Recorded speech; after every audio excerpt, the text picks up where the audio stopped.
Welcome to Around the Blockchain. Don't forget to like and subscribe. Awesome. All right, Geoff, welcome to Around the Blockchain. If you can just introduce yourself to the viewers for me, please. Thank you. Yeah, I'm Geoff, CTO at Virtually Human, the creators of ZED RUN, blockchain-backed virtual horse racing game.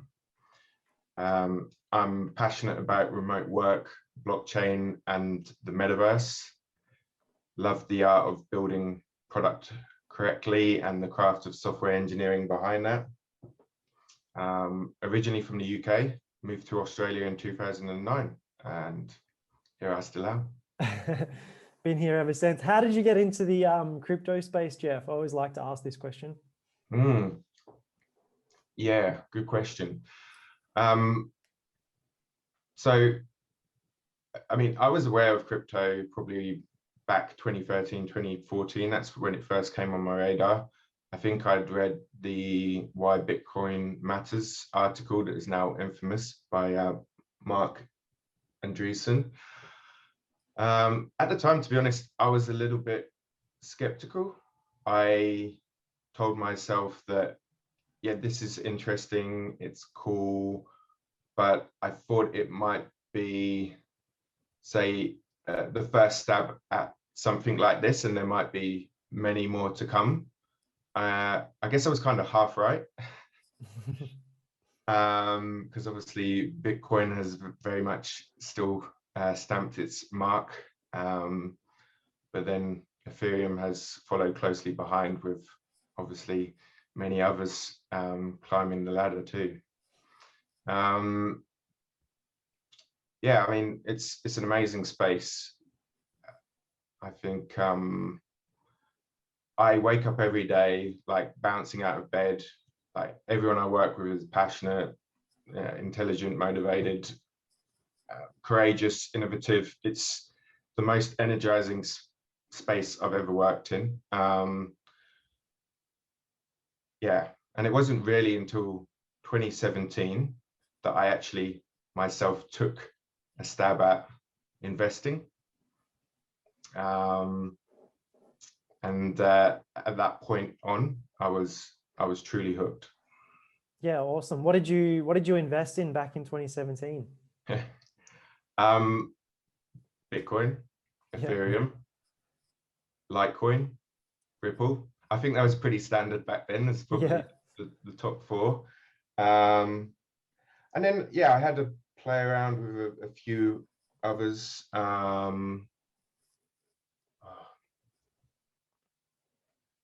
Yeah, but they're so far off my radar now. Yeah, I could imagine you're very much absorbed in the ZED RUN sort of space now. So how did you get into, obviously, ZED RUN itself, and then obviously through Virtually Human Studios? So yeah, Chris, CEO of VHS, worked together about 10 years ago.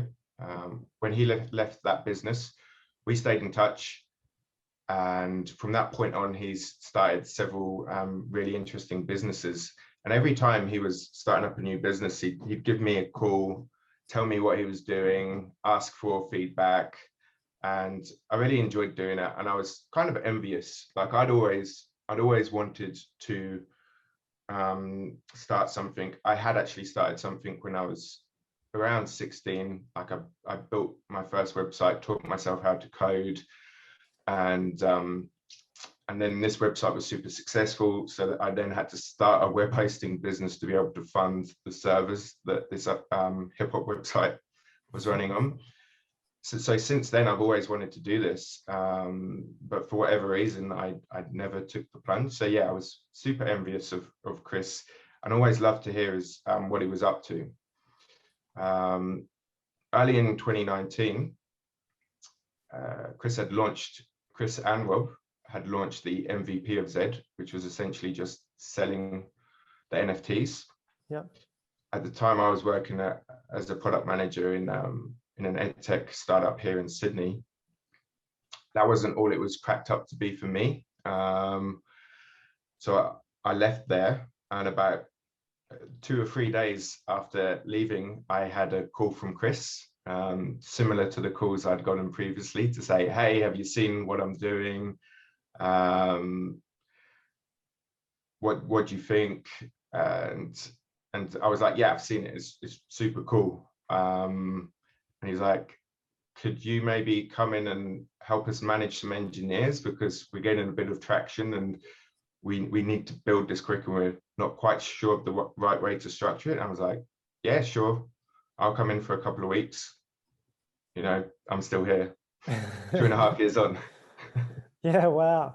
What an awesome story. Can you talk to me about, I guess, how Chris and the founding team sort of came up with the idea of ZED RUN? Obviously, it's a fantastic concept. So I guess for those that are watching that don't really know what it is, but it's an NFT-based horse racing game. So you can obviously race these horses, you can breed horses, sell the offspring, so on and so forth. You would obviously be able to explain this in much more detail than myself, but can you talk to me, maybe a little bit about, I guess, how the concept started, and then obviously touch on ZED RUN as well?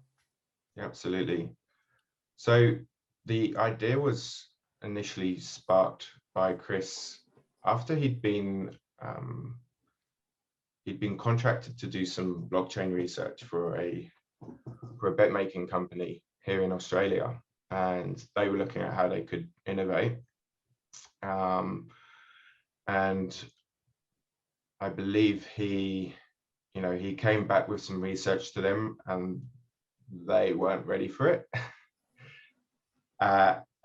He also lives in an area of New South Wales where there's a lot of country, so there's a lot of racehorse stables and stud farms and the like. And I believe he was in a Chinese or an Indian restaurant, and he saw a poster on the wall, which was basically what he thought was an advertisement for a horse on sale, a racehorse on sale, maybe like a retired racehorse or something, and it was like 15k or maybe even more than that.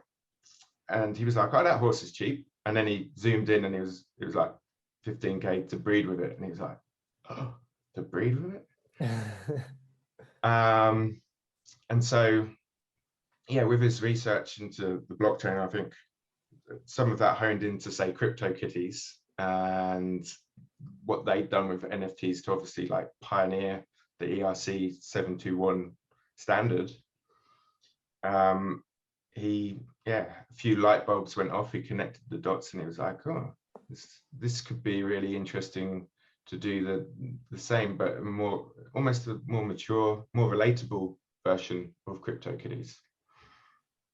But there is also a lot of other directions you can take this as well. So yeah, absolutely. I found that it's like, in the short amount of time that I've been exposed to the game, it seems to have just grown like at an exponential rate. I sort of got involved a couple of months ago, just before you guys reopened breeding. I think it was towards the end of late June / very early July, and it seems to be just gaining so much momentum. I kind of obviously tell a lot of the people that I'm friends with, outside of the crypto space about this game, and they all know about it. And then I've also had a couple of just random people message me on Facebook and stuff to talk about it. So it seems like it's just, growing. What a cool story as well to sort of,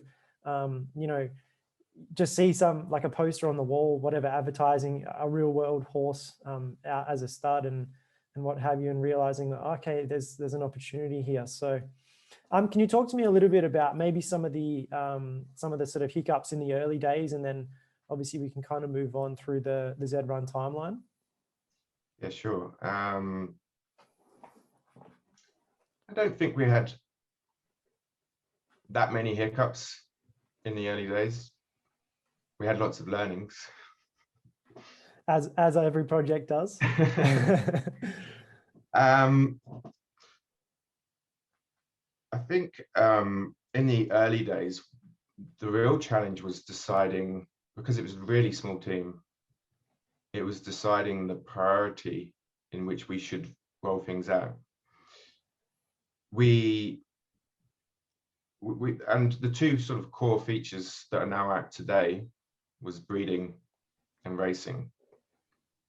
And racing seemed like a massive feat in comparison to breeding, but then racing also seemed like the most important feature, seeing as it's a horse racing game. So there was a lot of toing and froing between them. In the end, we went with breeding. And while, yeah, and I guess we'll never know if it was completely the right decision, but it certainly helped us get momentum and build confidence that we were able to deliver, because we were able to deliver that quicker than we would have been able to racing. And then we jumped straight onto racing to follow that up. I think maybe one of the learnings that's been ongoing for me has been the challenge of building a game in front of the community while they're playing it. Yeah. So in hindsight, it might have been nice to plan more of it out, but then we've learned so much from having the community interact with it straight away. We've got so much great feedback. If we had planned it out so much, it might have ended up completely differently to what it is today. And I think we're very much building what the community wants, even if sometimes they kick up a fuss about it. We're always thinking about the long term and how we're going to keep Zed going for the long term, which is, of course, to everyone's benefit. Absolutely. Yeah, look, for what it's worth, I think you guys have done a great job. Obviously, there's been, a couple of, like you've just sort of mentioned, learnings along the way. And I guess if you're building something like this, from scratch and, allowing users to jump on board while you're still building it, you're taking sort of, a big risk there in terms of opening yourself up to being vulnerable to that sort of feedback. So I think you guys have done really well in terms of, implementing some of the stuff that the community's been talking about into the game as well. So, it's not an easy thing to do. I can imagine having to kind of do that in front of a huge audience. I think there's, 70,000 people in the Discord group at the moment. And obviously you guys have other avenues that you communicate with the community through as well. So yeah, not an easy feat to do. And I think you've obviously done quite well, especially now. What are your thoughts on the, the exponential growth rate, in the user base? And then also, each individual horse as well seems to be, especially the Genesis horses, I should probably say, seem to just be, their floor price has just gone through the roof as well, especially in the last few months. So I guess dealing with such a big community, what are your thoughts there? And then also your thoughts on the like exponential growth rate of that community? Yeah, the size of the community now compared to what it was at the beginning of the year. I mean, I remember back in March or February, and we were like, oh my God, we've just gone over 5,000 users in Discord. Oh my God, we're now at 7,000. And right at the beginning of the year, it's probably a couple of thousand. And that was the same for the number of users that had horses. Yeah. So the fact that, we've got 70,000 plus in Discord now, we've got 150,000 wallets connected. Well, plus, I mean, that's growing every day. And then,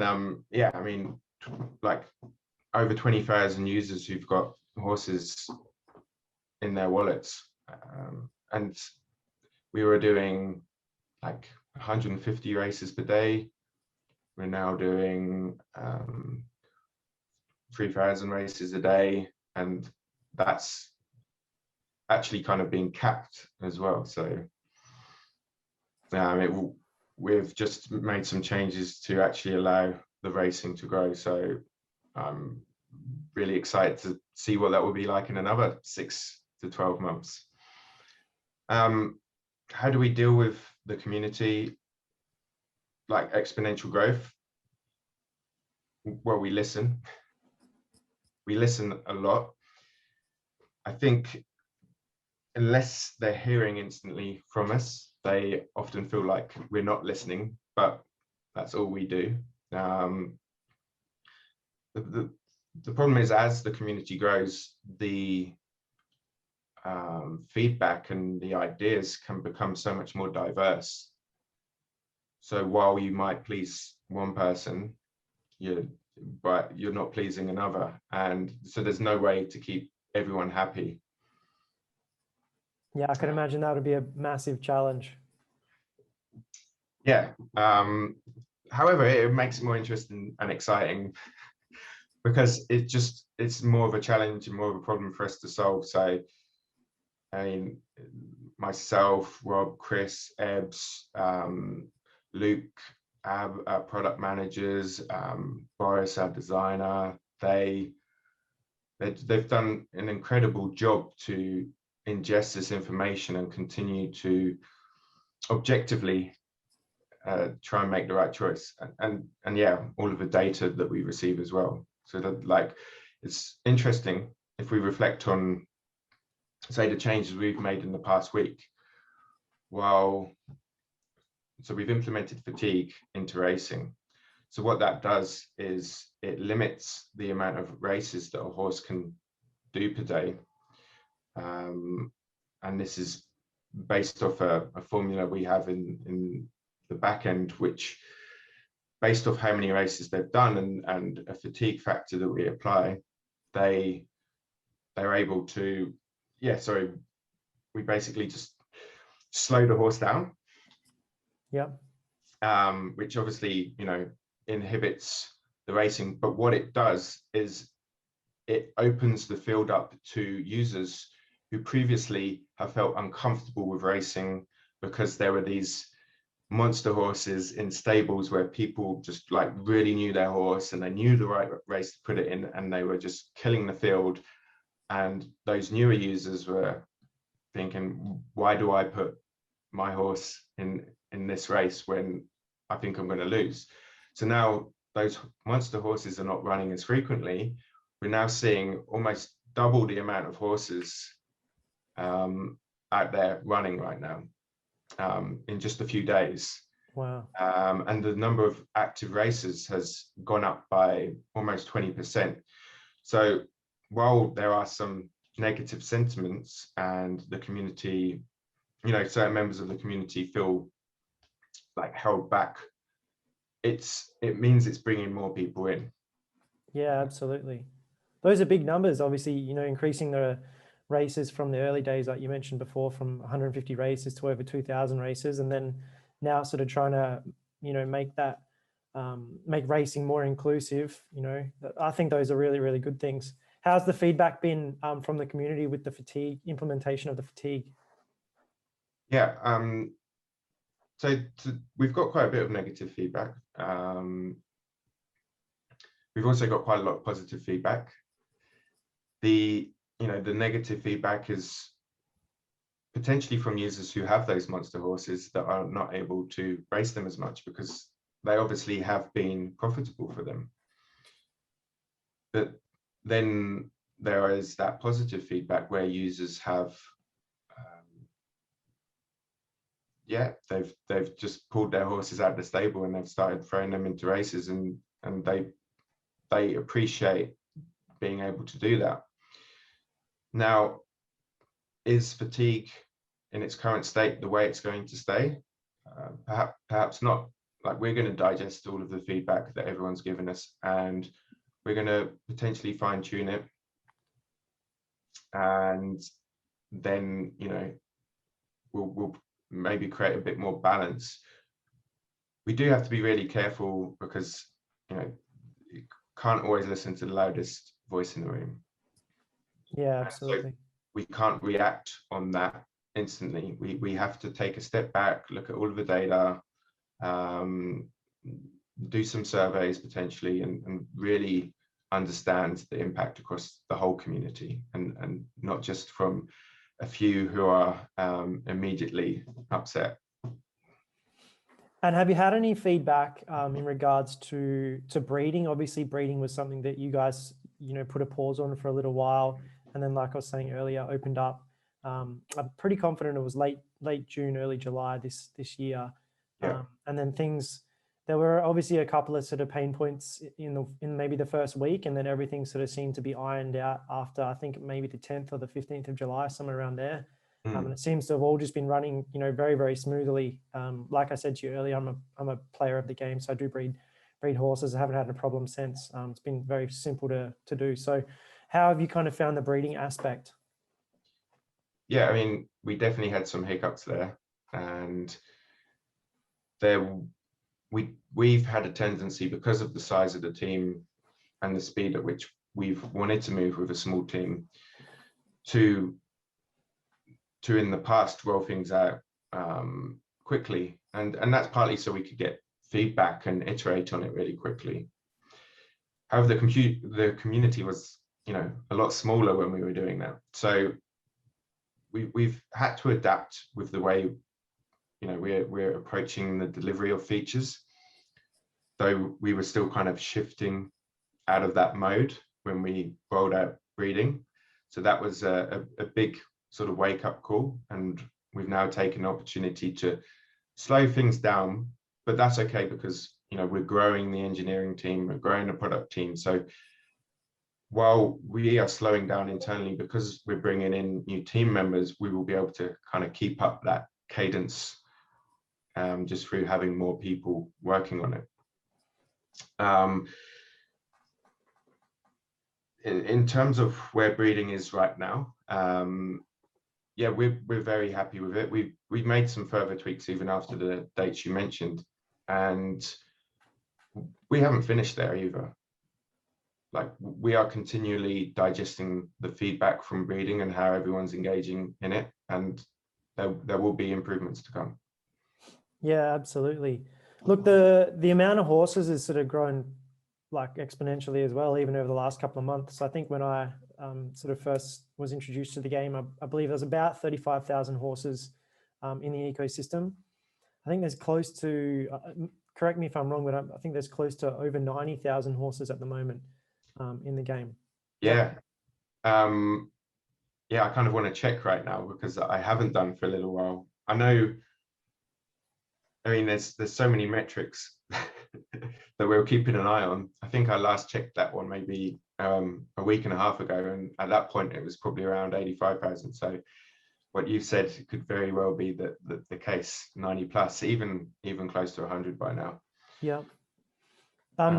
Sorry, my question was going to be, how do you guys sort of plan to, I guess, stay ahead of the game? Obviously, you don't want, there to be millions and millions of horses, and then obviously the value of each horse is kind of, relatively low. Although the Genesis horses seem to not only be holding their value, but again, also growing exponentially in value. So, do you guys have a bit of a plan there in terms of, staying ahead of that? Yeah, we've got multiple plans. I guess one of them was just unveiled this week in terms of fatigue, because as I mentioned, that's to create an environment which is more inclusive with racing. And we will continue to make changes to racing to ensure that there's always a race that someone feels like they can enter, which is okay, because as the user base grows, we're going to need more races anyway. So one of the features that we're rolling out there, or several features within the racing space, we're going to have what we call eligibility rules for races, so that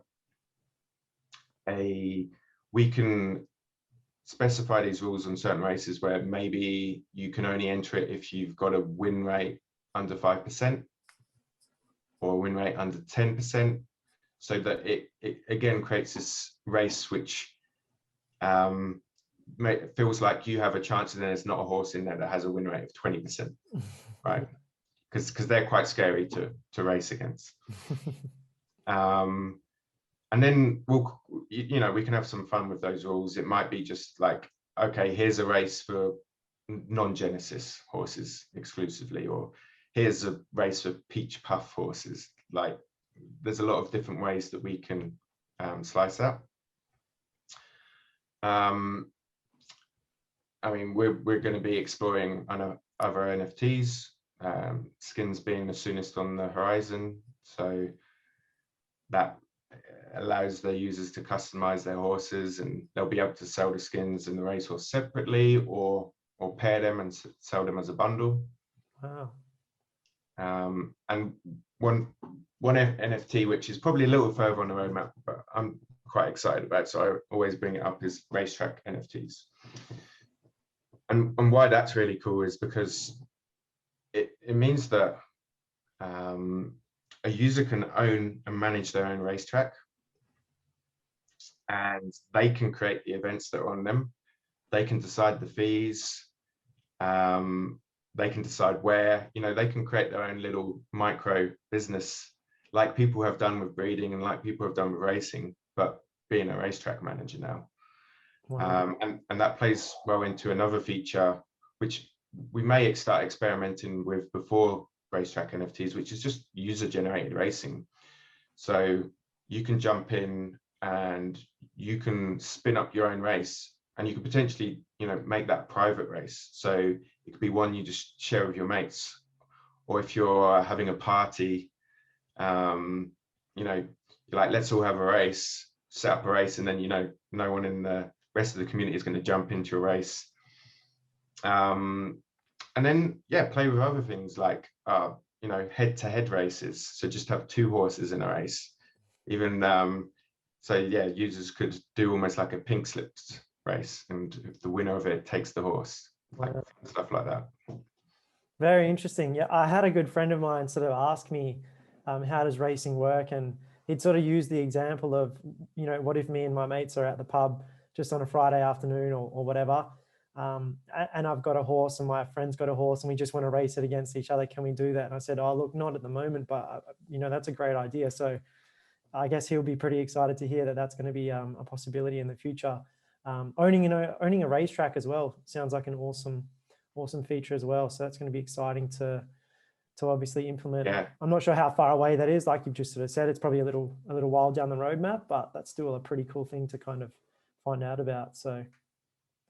And then another thing, just for that inclusivity for ZED, it is renting and lending, and so that's another feature which we're going to be working towards soon. And so that means you can come in and use ZED, and you don't necessarily have to fork up the 40-50K that we are seeing for Z1s now. You could potentially, you know, hire a Z1 for a day and go out onto the racetrack and see how you do. Yeah, wow. Very interesting. Speaking of, you know, Genesis horses, do you guys have any more drops planned? We have none planned at the moment. We get that question a lot. Yeah, sorry, I thought I'd be cheeky and just ask. Wasn't too sure. I hear a lot of people talk about it in the Discord group, so they're always like, when's the next drop? When drop? So yeah, no, it was when breeding, then it was when drop. I'm sure we'll have a few more of those hashtags going around. But yeah, I don't want to make any empty promises there. No date set, but obviously we will sell them or get rid of them or do something with them at some point. But we just haven't quite decided what that is, and that's really because we want to focus on building out the game more, creating more value for the users who already have horses. Yeah, absolutely. Look, Geoff, do you have any sort of closing thoughts for the viewers at all? Yeah, I mean, the crypto space, the NFT space has really, in my mind, only just started. ZED has only just started. To me, this is like the second coming of the internet, and ultimately, I think everyone will join us here. So I'll see you all soon. Geoff, thank you so much for your time. I really appreciate it. Thank you.